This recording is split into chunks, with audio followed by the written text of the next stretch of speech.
Here's a pretty rose called Intrigue. One that's about to open.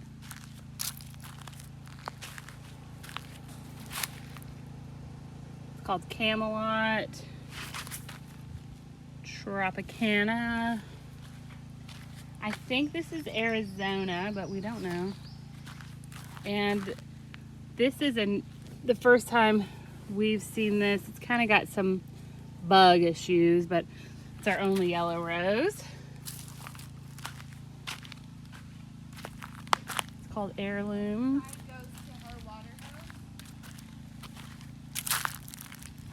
And we were out of town this weekend installing our last 2 stack tank pools minus our stack tank pool.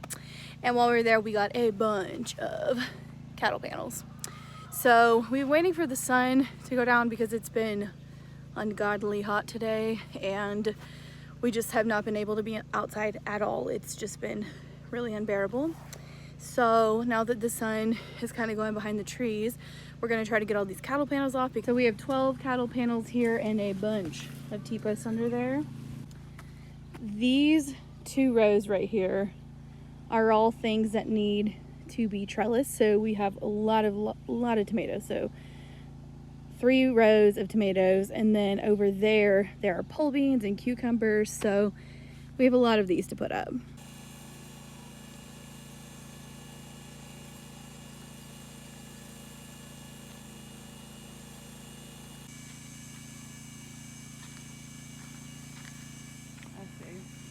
We have our first 3 T-posts up. These are the 8-foot posts, so they're very tall compared to like this arch. As you can see, a lot of the tomatoes we're growing are indeterminate, so we need the trellising system. There are a few determinate ones in there, but also this is my towel for sweat because it's so humid.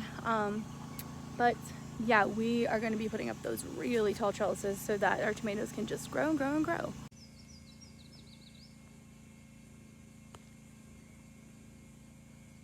Come on, Hazel. Come on, let's go. Come on. So this is what Hazel does when she thinks she's in trouble. We call and call and call, try to get her to come back to the house, and then you go walk out to the road and she's just laying in the grass. Come on, Hazel, let's go. No, you're not in trouble. Come on. Let's go. Come on. Come on, Hazel. All right, good girl.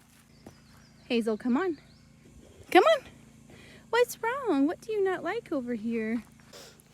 She would not come, so she's being carried home. For the video? oh yeah, brandy wine. Wow. I'm videoing you. So I've never grown just the plain brandy wine variety. I've grown something, it's called like the, I don't know how you say it, Seduth strain. And it is one of the best tasting tomatoes I've grown, but I have not had really good luck with the plant health in general. Well, it's not even that health, it's just never very productive. So these are starts. I wish I could take credit for growing them, but they are huge. But they're really big. And this one has tomatoes on it. Yeah, I mean, that doesn't necessarily mean because it's big that there's going to be a lot of tomatoes, but it just seems more vigorous than the strain that I had. And just in general, brandy wine tomatoes, everything I read is that it's such a good tomato, no matter what strain you get, but they're not very prolific. So we'll see. So here are the tomatoes. Everything in this row closest to the camera here, these are all things that we grew from seed. These first on this side is all starts. Those are the only things that on this side of this cage here of this thing are the only thing that I bought as starts. But let me show you. This is the biggest one. We bought it, the largest. It's called Pink Girl. This is probably the biggest one that you grew. Yes, that we grew. is called Super Sauce.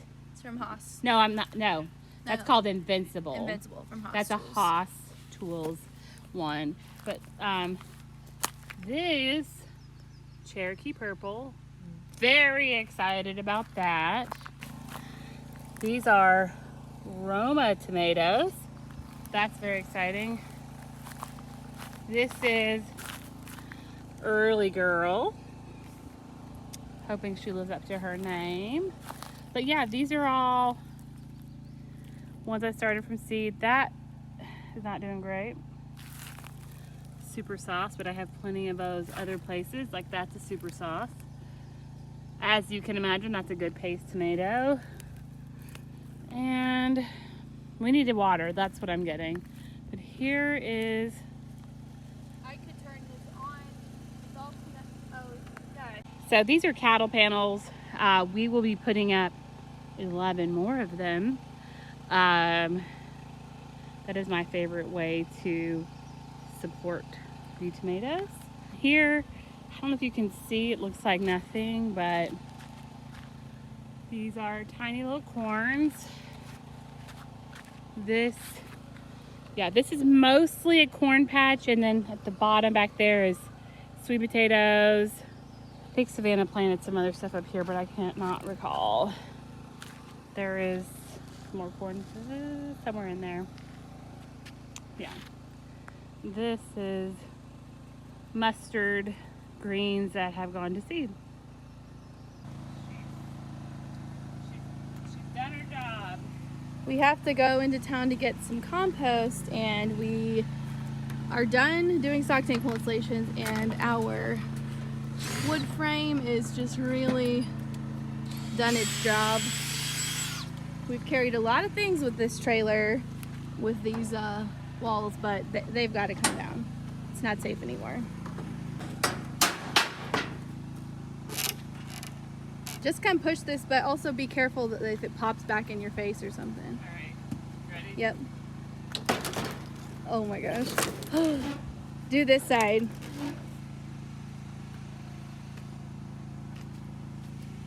Kind of stuck on. Well, there's a hammer. Where is it?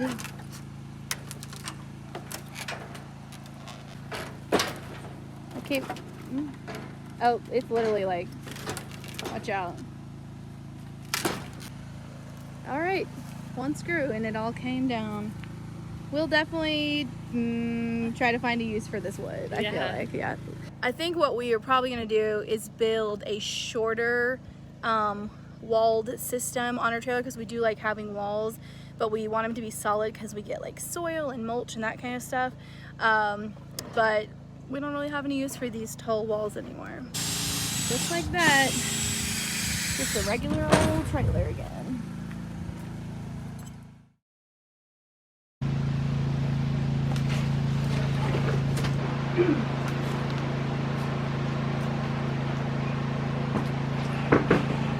We're gonna turn this into a toilet. So if you've been following our journey since the beginning, you will know that one of the first things that we did before we even came to this land was build a compost toilet, and we kind of made it in a way that when we were done with it here, that it could live in our van.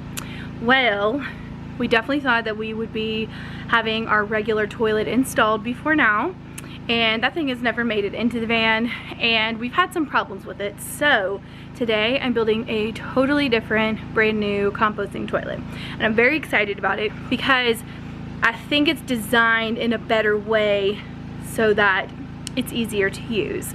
Okay, wow, lots of bugs over here. I think that it's designed better, and they kind of have a design that will help you make your toilet exactly, they give you a stencil, you cut it out, and it's perfect size for the product. So let me go grab it and then we'll talk about that.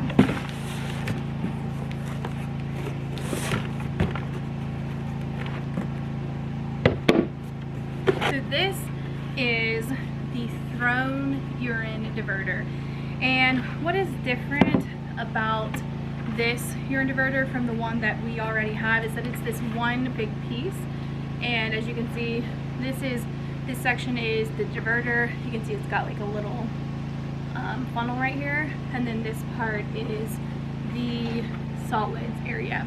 And the diverter that we had before, it was just a piece, just the urine diverter that you put kind of like hung on your 5-gallon bucket, and that has failed us. So it had, if you just imagine this section over here, it had like 4 tabs that just hung on the 5-gallon bucket, and 3 of the 4 have broken. So that kind of causes problems when it is supposed to divert the urine into one section into the funnel, but if it doesn't sit right, it can't do its job right.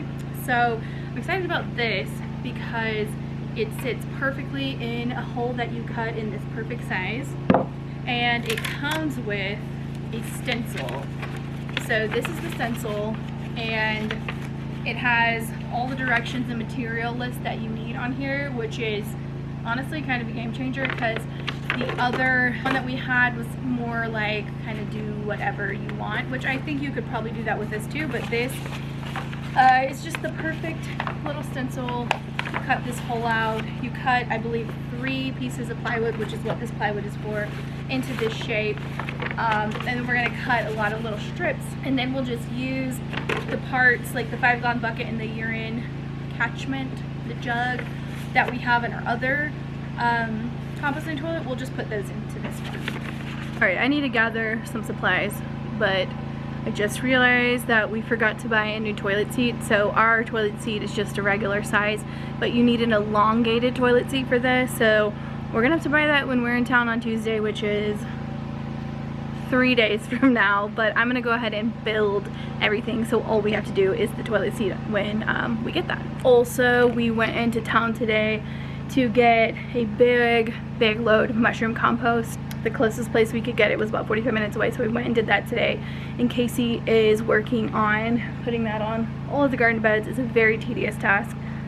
I'm sure I'll have to do some of that at some point, but I'm glad I'm not doing it right now because it's too tedious for me. But it's looking really good, and I think it's gonna be really good for our gardens.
Here's the thing about straw. I've been doing a lot of research, and I kind of think it's the perfect mulch. I used to think wood chips were the perfect mulch. They're still really great. The only problem with wood chips is that you really can't get them mixed into the soil. So when you're pulling like a potato out, for example, they could drop in the soil. And the thing is when they get in the soil, they take up nitrogen. Okay, so straw doesn't do that. It doesn't matter. You just move it around. The bad thing about straw is that it can a lot of times have the seed in it it's like a wheat seed or like a grass seed.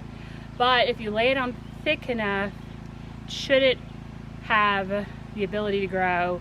But if it does, it's really easy to pull out. The thing is, like, we put straw over here on the strawberries. The ground over there is significantly more moist, damp. With any mulch, though, for it to really work, you really need a decent layer of it. So, for example, around the bottom of these tomatoes, we were running out of wood chips, so I just put not that thick of a layer. And when I was putting compost on it, which I pushed all the wood chips out of the way, I noticed that it just really, the ground was just as dry under there as it was on the bare ground because I didn't put a thick enough layer on. So now she's going real thick. Now I'm going real thick, and I'm probably gonna run out and want to cry. But we can get more. It's cheap. Yeah, so cheap. And I doubt you'll have it all on, you know. The best thing you can do, period, is before you plant, not like I'm doing, to cover your beds in compost and then cover them with whatever mulch you're going to use, because then you just push it out of the way, plant your seed, your seedling, whatever, and then it will, you know, it has a spot. But when you're doing it like I'm doing, you have to, you know, lay the compost around the plant. You have to lay the straw around the plant. It's really annoying. Yeah, so you're, instead of like putting on thick layers with, say, like the tool she was doing earlier over here, where there's just seeds in the ground, she's having to by hand go around each plant and kind of piece it together, which is a lot of work. But it's looking really nice. And we are still planning on putting more wood chips in the walkways. We only have like 2-3 walkways mulched with the wood chips. But in the rows are much lower in the ground than the garden beds. The garden beds are raised up like this. And then when it rains, the little rows catch all the excess rainwater.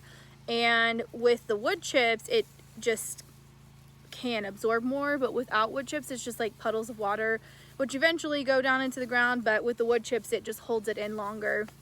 And also, it makes it less mushy when you're walking down the row. Naked soil is sad soil. I'll tell you that much. The other thing is, like, so yes, last video, I think, or the video before, I talked about composting. Well, I've had kind of a whole nother roundabout about composting. It's not necessarily bad. It's just that it might not be as good as I thought it would be. Ultimately, compost is the best. Because if I spray compost on my sandy soil that just doesn't have a lot of organic matter in there, there's really no place for those microbes to go. So I really am better off putting down compost and continuing to add compost layers over the years so that I can transform this awful mess into something that looks more like that black mushroom compost. That will obviously take a lot of time, so it'll take a lot of compost. It's going to take cover crops, and it's a multi-step process, but this is a start. That's what you need to do. So I actually bought something called, I can't remember, but it's like effective microorganisms. And I am going to go ahead and add that, honestly, I probably should put it under the straw, but God bless, I can't get into that. But it will be more effective because I've got compost down on there. There is definitely more than one way to garden. I am still like pro-organic gardening. Yes. Pro-organic matter. Pro-organic matter. Pro, like, not using bad chemicals. So, do your research. That's the lesson to be learned here. At the end of the day, just plant something in the ground. That's the thing. Your experience is... Oh my gosh. What a naughty kitty. Your experience is going to be the best teacher. Like, it don't matter what scientist Bob says. If you put down compost tea and you got the best tomatoes you ever had, that's all that matters. All right, this is what it looks like so far. This is not sturdy at all right now because we haven't attached the top, but this is what it's gonna be like. So I just kind of have to arrange all of these in the right way. Feels like one of these is too long. We'll see. But I'll just attach all of these and get them all nice and tight, and then it'll be secure, and then we'll basically have the frame, which is basically what the whole toilet is. So something that was different about our other toilet, which I liked so much, was a feature that we just really weren't using, because it's more for when it's inside a space like the van or an RV or something like that, and that is that it has a vent that it literally attaches to the urine diverter, so all the smell can be blown out by a fan, and it's got like the whole system. And I had bought that whole system, but we never set it up because our bathroom is basically just outside all the time. It's not in our house, not in our space, so we haven't been worried about that. I believe you can customize this in that way. Like, we could use all the stuff that we have from our old toilet, and put it on here and be able to still divert the scent away. But that's probably something we're not going to do, because this is actually going to live in the bathroom that we built the structure, but it's not actually a bathroom yet. It's going to be inside there, but that is still basically just a bare building. It's not even enclosed in all the way properly, so we're not going to be worried about that for a while. Now, if we started kind of closing that building in and tiled the floor and we're still using this toilet, we might want to look into venting that, but right now it's not an enclosed space. There's lots of airflow in there, so we're not really worried about the smell that much. Okay, this is what the base looks like. I think it does need a little sanding around top, but this is basically the very simple setup. And then this will sit here, and our toilet seat will go on top of that, and then we're going to cover this up so you don't see all the insides. We have this waterproof fabric that I think it would be cool to do on the outside of that. Casey thinks that's weird. I'm like, people won't, no one will think, oh, that's fabric. They'll just be like, oh, you have a pink toilet or something like that. Casey wants something like wood or something. We have this really thin piece of wood, but it'll be a task to get it to really bending around that toilet. So we'll see what happens. But for now, I'm going to take a break from building this because we really need the toilet seat to be able to finish it. And we'll just transfer all of our stuff from our other composting toilet into there, and it'll be a usable toilet. Casey's gonna take a seat on our toilet. It's a little weird, but because there's no seat, so. Oh, I see. I have Casey, and she just came out of surgery, and she wasn't able to eat past midnight last night, so. I'm eating a breakfast burrito, which I really don't have any kind of grip right now because my hands are numb. They said it would go away today, but like I had to have Savannah put that in her hand. Put that in my hand, and I'm just like barely holding on to it. But yeah. So she had her carpal tunnel surgery and has her bandages on, and we're actually going to stay in an Airbnb for 3 nights so that it's a little safer for her, because she's not supposed to hold anything over 5 pounds. So if she tripped and fell on the land, which is really likely just because it's kind of dangerous, she just wouldn't, it would really be a problem if she tried to catch herself, which was what you do naturally. So we're gonna be in an Airbnb taking a break and letting her hands heal. But yeah, we've got a long journey before the Airbnb because we have to go pick up the dogs, and they're back at the land, so lots of driving ahead.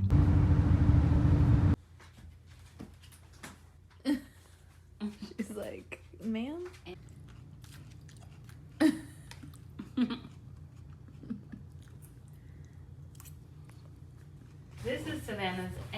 brace from her ankle injury that is holding a glove full of ice onto my wrist.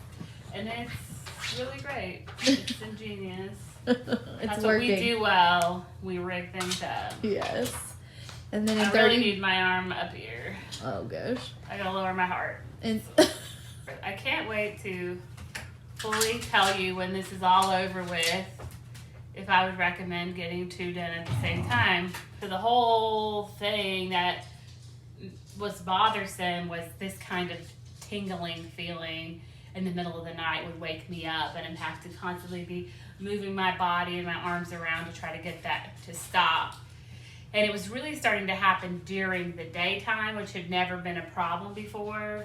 Like just typing on the computer would make my hands go numb and tingly, and I was like, I've been putting it off for like 10 years. Hence why I'm doing both at the same time. A lot of people told me I was crazy, and that's to be determined if I'm crazy or not. But really, I just, the whole thing, it's just such a process, and I'm like, let's just do it. The surgeon was like, oh, it'll be fine, no big deal, but surgeons are really good about downplaying the after effect.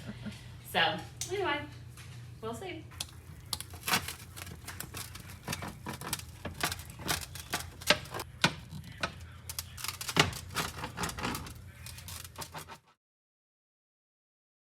hello, we are back on the land. We have been gone for basically 4 days. While we were gone, our toilet seat came in for the composting toilet, and I just finished cleaning out the composting toilet things from our old one so that I could transfer it over to the new one, and now's the time I'm going to finish it. So I have our Nature's Head urine bottle in here, and as you can see, there's a gap right there, so I'm either going to have to put something underneath so it sits up, which is probably what I'll do because it'll be easiest, because the other option would be finding something that would fit perfectly over this part here, and maybe like a tube that would go from there to the inside of the urine bottle.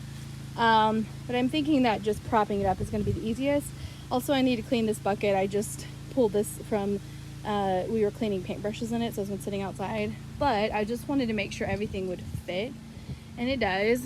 If you look from the top, you can see the bucket, the inside of the bucket, and then this is the urine diverter. So I'm gonna go ahead and open our new toilet seat to make sure that it actually fits on here. All right, I believe this is going to fit.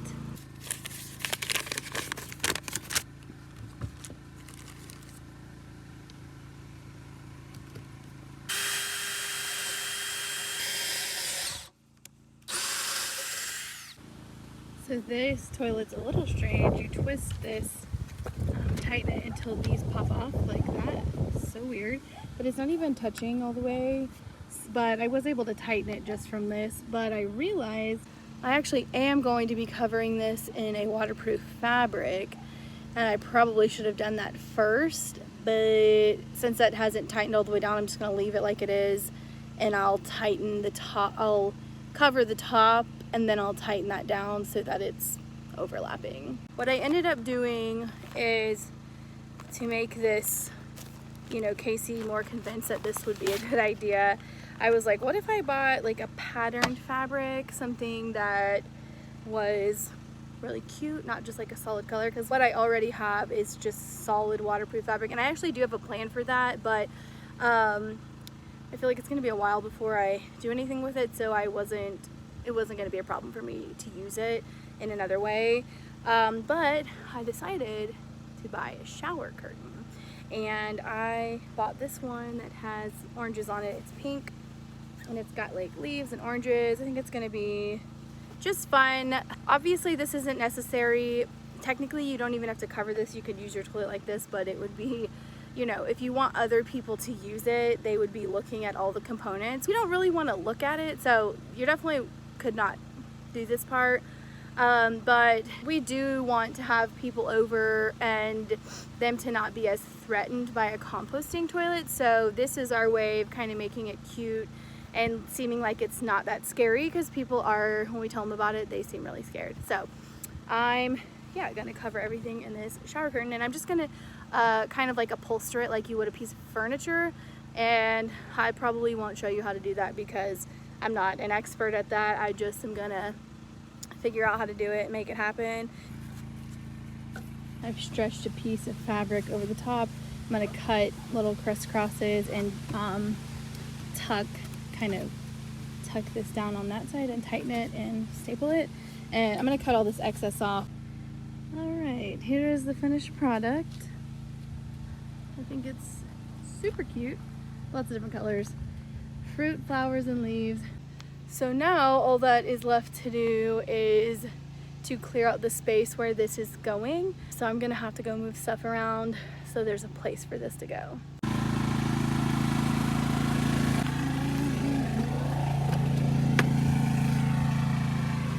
Alright, so there's a wasp nest in there that I'm going to have to deal with somehow. This was where we had all our seedlings when we started seeds, so it's actually empty.